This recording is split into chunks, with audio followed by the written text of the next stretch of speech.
কোটা বিষয় নিয়েই বিগত আন্দোলনের একটা প্রধান বক্তব্য ছিল মুক্তিযোদ্ধার সন্তানদের কোটা। মুক্তিযোদ্ধার সন্তানের কোটায় সরকারি এবং আধা সরকারি প্রতিষ্ঠানে কতজনের চাকরি হয়েছে তার একটি তালিকা প্রস্তুত করা হচ্ছে। তালিকা প্রস্তুত হয়ে যাওয়ার পরে আশা করি আমরা আপনাদের সামনে হাজির হব, আপনাদেরকে পুরো বিষয়টি জানাবো। সেখানে যাদের চাকরি হয়েছে তারা প্রকৃত মুক্তিযোদ্ধার সন্তান কিনা আর ন্যায্যভাবে হয়েছে কিনা বিষয়টি আপনাদের কাছে উপস্থাপন করব। কাজ হচ্ছে না যে তা না, বহুবিধ আইন ওইখানে করা, মামলা আছে, মোকদ্দমা আছে, প্রায় 3700-র মতো মামলা পেন্ডিং আছে, যেখানে রিট করা আছে। এই মামলাগুলোকেও এখানে অ্যাড্রেস করা হবে। এরপরে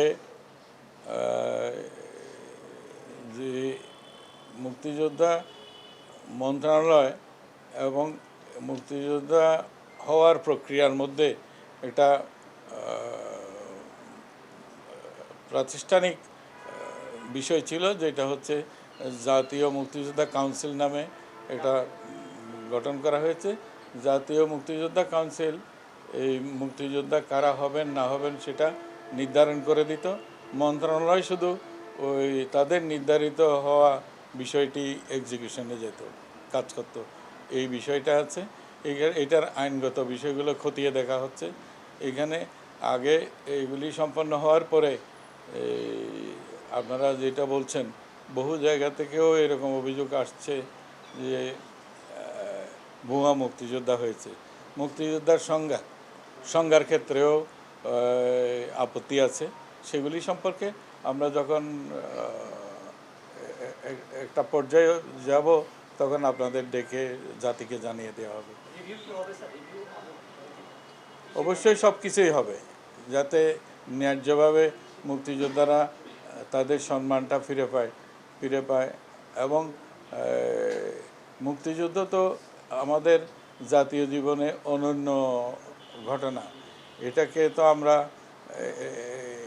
হাসি মস্করা দিয়ে কিংবা অবহেলা দিয়ে তো এটাকে আমরা নষ্ট করতে পারি না।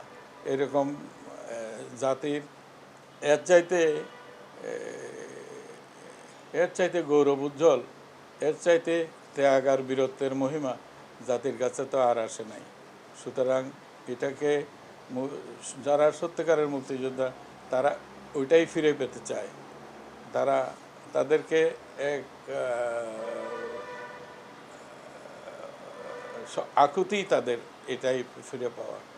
আমি ধন্যবাদ। মুক্তিযোদ্ধা মন্ত্রণালয়ের বিষয়টা আপনাদের সামনে পরবর্তী পর্যায়ে হয়তো বলতাম।